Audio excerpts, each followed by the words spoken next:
Bonjour et bienvenue dans l'entretien RFI France 24 qui est aujourd'hui à Conakry. Conakry qui nous reçoit aujourd'hui avec comme invité spécial le président de la transition, Mamadi Doumbouya. Bonjour Monsieur le Président. Bonjour Alain.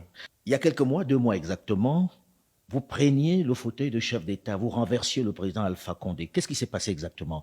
Pourquoi l'avoir renversé? Vous qui lui devez votre place? Depuis plusieurs années, nous avons eu des dysfonctionnements de nos institutions, liés souvent à la tension sociopolitique dans notre pays. Et les Guinéens ne se regardaient plus comme des frères. Ils se regardaient comme des adversaires politiques. La gabegie financière de notre pays nous a poussés à prendre nos responsabilités. Et la responsabilité qui est grande pour nous, d'abord, je dis depuis le 5 septembre, qu'il faut qu'on commence et qu'on commence à s'aimer comme avant, parce qu'on ne s'aimait plus. Mais vous apparteniez à ce régime-là, vous avez servi Alpha Condé, vous n'avez pas vu ça, vous n'y avez pas participé, vous vous sentez pas un peu, on va dire, comptable de tout ce qui se passait? Ça fait plus de 10 ans que j'ai décidé de laisser femme et enfants par amour pour mon pays. J'ai laissé l'Occident pour venir servir mon pays. C'est pas lui qui vous a fait revenir au pays? Non, j'ai décidé tout seul de venir en Guinée et pour être clair avec vous, le professeur Alpha Condé qui a été président de la République de Guinée, on s'est vu 2 fois. La première fois qu'on s'est vu, c'était le 10 octobre 2018, pendant les fêtes d'indépendance de la République de Guinée. Et après ça, on s'était vu dans une cérémonie lors d'un décès. Et je pense que la loyauté entre le pays et un homme, le choix est vite fait. Et je pense que je ne suis pas venu pour servir un homme, j'étais venu pour servir la République de Guinée. Et en tant que soldat, je pense que ma mission était de servir la République. Pour vous, la coupe était pleine, vous en aviez assez. Oui, quand on voyait la situation sociopolitique de notre pays, il y avait tellement de violence politique, que ce soit aussi de la gabegie dans le pays, qui nous a poussés devant l'histoire et devant le peuple guinéen à prendre nos responsabilités de soldats. C'est celle qui est de défendre l'intérêt de notre pays. Alpha Condé, aujourd'hui, est en prison, en résidence surveillée. Quand est-ce qu'il sera libéré? Je ne suis pas un justicier, moi.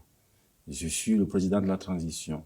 Et aujourd'hui, vous avez une ministre de la Justice qui s'occupera de tout ce qui est situation de justice. Mais vous êtes le président, vous pouvez décider de le gracier ou de le laisser partir. C'est tout ce qui nous a amené dans toutes ces déstabilisations, tous ces problèmes qu'on a, c'est la personnalisation de la chose publique. Je ne ferai pas le travail de la justice. Je suis président de la transition et non ministre de la Justice. Donc la justice guinéenne aura toute son indépendance. Elle aura aussi tout mon accompagnement pour que ce peuple assoiffé de justice puisse vraiment se retrouver. Vous savez que vous faites l'objet de sanctions de la CEDEAO, la communauté des États de l'Afrique de l'Ouest, les membres de la junte. Ils vous ont demandé de faire on va dire une transition de 6 mois. Combien de temps va durer la transition? Dans combien de temps vous allez rendre le pouvoir pour retourner dans les casernes? La CEDEAO est dans son rôle. Et je pense que la CEDEAO, nous tenons beaucoup parce que nous sommes membres fondateurs de la CEDEAO. Nous sommes un pays qui est panafricaniste, qui comprend aussi que la CEDEAO a de la fermeté, à savoir les prises du pouvoir par l'armée. Mais nous ne sommes pas des politiques. Nous venons tout simplement rendre le pouvoir au peuple de Guinée, qui, à travers le Conseil national de transition, on est en train de mettre en place depuis, pourra décider au nom du peuple de Guinée. Pour vous, c'est la CNT qui doit décider de la durée de la transition? Il faut qu'on soit en cohérence avec ce qu'on dit. Nous avons dit qu'on donne le pouvoir au peuple de Guinée parce que nous voulons mettre en place un système qui pourra résister aux tentations des hommes. Et pour ce faire, nous laissons au peuple de Guinée, où le CNT aura toutes les composantes. Au Conseil national de la transition. Au Conseil national de la transition, il y aura toutes les composantes de la nation qui seront représentées au CNT. Le CNT, pour nous, est l'organe législatif qui pourra décider du chronogramme, c'est-à-dire faire le point, le diagnostic, à savoir nos problèmes qu'on a, et comment trouver des remèdes à ces problèmes-là, parce que les problèmes sont connus, c'est la personnalisation de la chose publique. Nous, êtres humains, nous allons tous disparaître, mais c'est les systèmes qui resteront, c'est le pays qui va rester. D'où le CNT a pour mission de réécrire les textes, c'est-à-dire la Constitution. Une nouvelle Constitution Ça ne sera plus une constitution copier-coller des pays. Nous allons mettre à plat tous nos problèmes et écrire une constitution adaptée aux problèmes de Guinée pour trouver toutes les solutions nécessaires pour l'émergence de notre pays. Mais comment vous mettez en place ce Conseil national de la transition? Par des votes, par quoi? Qui est choisi et sur quels critères? Vous savez, il y a un ministre de l'administration du territoire qui, depuis lors, nous avons fait des communiqués, à savoir le dépôt de tout ce qui est candidature. Nous avons donné des places à toutes les composantes de la vie guinéenne. Ils vont tous être pris par leur probité morale et par leurs compétences, parce que le CNT ne sera pas un regroupement pour qu'on puisse venir discuter et sans avancer. Nous allons envoyer des gens au CNT qui aiment encore ces pays et qui veulent aller en avant, qui veulent bien sûr rassembler les Guinéens. Et parce que je tiens beaucoup au mot rassemblement, parce que j'ai décidé aussi, il faut que ça soit clair, à ce que les Guinéens eux-mêmes puissent prendre en main leur destin, à savoir s'entendre, s'écouter, parce qu'on ne s'écoutait plus dans ces pays. On était très divisés. Très, très divisés. Et je pense que le rassemblement est le seul moyen pour nous Guinéens de faire face à notre destin. La semaine dernière, la CEDEAO, la Communauté des États de l'Afrique de l'Ouest, a pris des sanctions vis-à-vis d'abord des membres de la junte, mais en plus a nommé quelqu'un pour venir ici vous aider à faire cette transition-là. Ibn Chambas, vous avez écrit pour dire nous ne voulons pas de cette personne-là, nous ne pensons pas que c'est nécessaire. Qu'est-ce que vous avez contre Ibn Chambas, le Ghanéen qui a été choisi? La personne d'Ibn Chambas, pour nous, c'est autre chose. C'est-à-dire que le peuple de Guinée, le gouvernement guinéen, a tout le droit sur le plan diplomatique de récuser quelqu'un. Et je pense que la Guinée n'est pas en crise. Nous avons mis fin à la crise sociopolitique de la République de Guinée depuis le 5 septembre. Les Guinéens sont en communion aujourd'hui. Ils pensent à l'avenir de leurs enfants et de leurs petits-enfants. Et il faut qu'on adapte les outils africains aux problèmes africains. Et pour ce faire, je pense que c'est un Africain, Ibn Chambas. L'Afrique est un continent. Ce n'est pas un pays. Tous les pays africains ont des problèmes spécifiques. Le cas guinéen est très simple. Nous avons eu des aînés qui ont eu des problèmes de personnes, à savoir la gestion de la chose publique, et qui avaient divisé le pays. Aujourd'hui, le peuple de Guinée n'est pas divisé. Le peuple de Guinée est en communion avec soi-même. Et je pense que nous n'avons pas besoin de donner des remèdes qui sont pour nous des remèdes génériques. Je pense qu'il faut vraiment adapter chaque chose. Aujourd'hui, on n'est pas en conflit. Il n'y a pas de crise en Guinée. Nous n'avons pas besoin d'émissaires. Nous avons juste besoin des moyens techniques, de l'accompagnement technique. La CEDEAO a des représentations ici. Toutes les organisations ont une représentation en Guinée. Donc, ces gens-là peuvent nous servir de cordon ombilical avec la CEDEAO, avec l'OIF, avec toutes les organisations qui Pour vous, ce n'est pas nécessaire qu'il y ait quelqu'un qui soit choisi pour mener cela? Les Guinéens sont assez matures pour régler leurs problèmes. Donc, les remèdes étrangers qui sont de l'étranger, nous ne sommes pas contre. Vous ne voulez pas des médicaments qui arrivent d'ailleurs. Monsieur le Président, à quand les élections libres et transparentes dans ce pays? Est-ce que vous avez un délai? Et serez-vous candidat? Je pense que j'ai été clair et je vais l'être aujourd'hui encore avec vous, que ni moi, ni aucun membre de cette transition ne sera candidat à quoi que ce soit.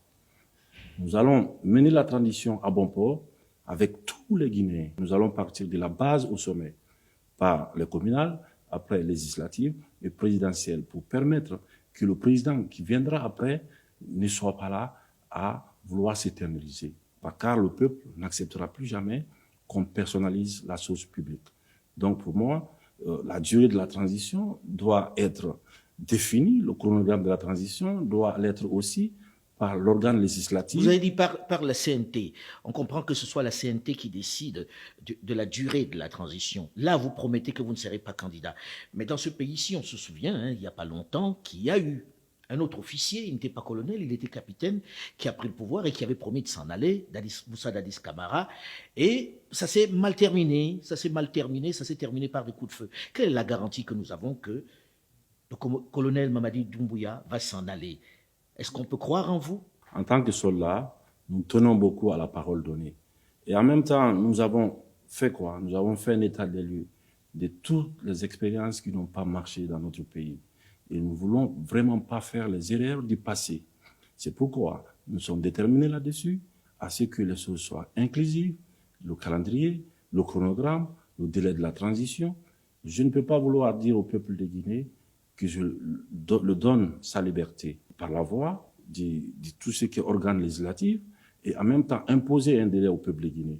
Si vous avez un remède de 2 semaines pour régler les problèmes guinéens, ben moi je pense que ça sera la meilleure chose pour nous. Parce que quand on voit l'état de nos populations, quand on voit l'état de nos routes, on voit l'état de nos hôpitaux, je pense qu'après 63 ans, nous avons besoin d'un bon coup de réveil pour prendre en main notre destin et de laisser les choses correctement. Vous voulez mettre les choses sur les rails, en gros. Ça, nous avons besoin à ce que la justice fasse son travail, que le CNT fasse le travail législatif, que nous, en tant que membres du Conseil, du Comité national pour le rassemblement, à ce que nous fassions notre travail d'encadrement de la transition dans l'apaisement total. On est assez intelligent pour se regarder en face et regarder notre histoire et de se dire aujourd'hui que plus personne en Guinée n'acceptera la domination de l'autre. Il vous aura fallu, Monsieur le Président, 2 mois pour composer un gouvernement. 2 mois. Gouvernement composé de 27 ministres, dont 7 femmes, avec seulement 2 militaires à la retraite qui occupent les portefeuilles de la défense et de la sécurité. Qu'est-ce qui a rendu la formation du gouvernement si difficile? Pourquoi vous avez eu autant de mal à faire le gouvernement? Si vous voulez faire les choses correctement, je pense qu'il faut réfléchir. Il faut chercher la probité morale. Il faut vérifier aussi la capacité des uns et des autres à apporter. Quand nous avons pu former le gouvernement, nous avons demandé, parce que des fois on vous demande quelle école vous venez ou qui vous envoie, souvent. Nous avons demandé à tous les candidats qu'est-ce qu'ils peuvent apporter à la République de Guinée pour permettre à la Guinée de sortir de cette ornière-là. Donc à base de cela, nous avons sélectionné parmi toutes les filles et fils de la Guinée des personnes que nous avons confiance et que nous pensons être à la hauteur des attentes de la population guinéenne pour conduire cette transition dans l'inclusivité totale. En gros, ils sont venus passer des auditions chez vous, alors tous. Dès qu'on a eu le Premier ministre qui est passé par ces points, le Premier ministre et moi-même, avec tout ce qui était l'entourage, nous avons fait, je pense, plus qu'un casting, parce que c'était compliqué de trouver les bonnes personnes qui ne traînent pas de casseroles, pour trouver des gens qui ont la probité morale vraiment claire. Donc, c'était pas facile de trouver. Aucun d'eux n'a de l'expérience dans la gestion du pays. Est-ce que vous n'avez pas peur qu'il manque d'expérience et que ça vous fasse perdre du temps? Il faut savoir que les ministres sont accompagnés. Il y a les départements où il y a plusieurs personnes autour des ministres. Nous avons choisi, d'ailleurs, qui est une première dans l'histoire, nous avons choisi des technocrates à la tête de notre pays dans un régime qui est soi-disant militaire. Nous avons dit aux militaires de jouer, en fait, leur rôle de soldats dans les camps pour défendre notre pays, parce que nous avons tant besoin de ça, de ne pas se mêler de la politique.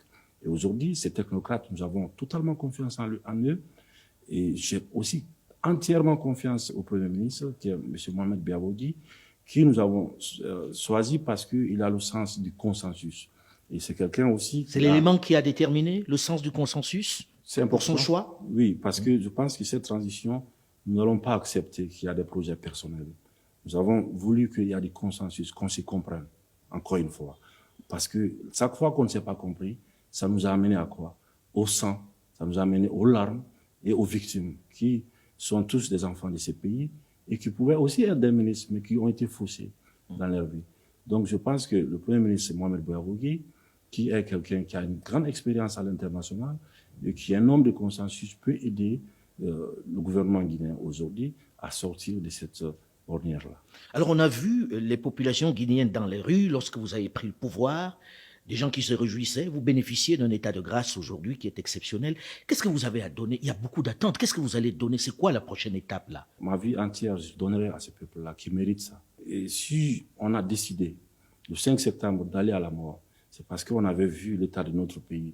Et nous avons pensé tous ensemble qu'il faut sauver le pays en donnant notre vie. Et je pense qu'il est de notre devoir en tant que soldats, en tant que patriotes, de se battre et d'aller à la mort encore une fois, que ce soit sur le plan politique ou physique, pour sauver le pays, pour sauver la patrie et pour sauver les Guinéens, en leur donnant l'espoir bien sûr et en changeant leurs conditions de vie.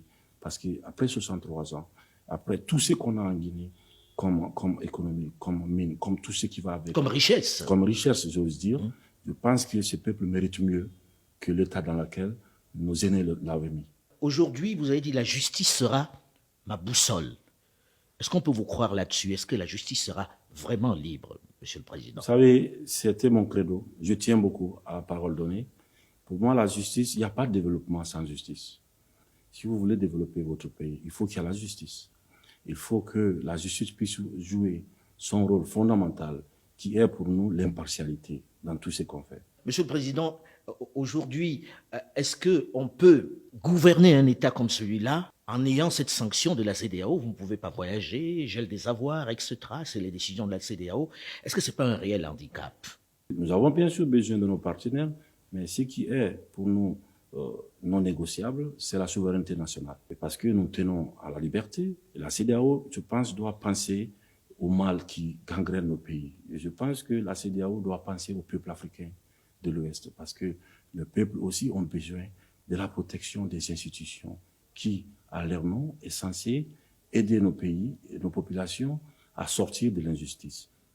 Mais est-ce qu'on peut gouverner sans sortir du pays? Vous ne pouvez pas voyager et on a gelé vos avoirs. Je fais don de moi, ça fait des années que je n'ai pas pu sortir de la Guinée. Je suis en Guinée, je me sens mieux en Guinée que n'importe où. Je n'ai pas besoin de voyager. Ce que j'ai juste besoin maintenant, c'est de me concentrer en Guinée sur nos problèmes, pour trouver des solutions à nos problèmes.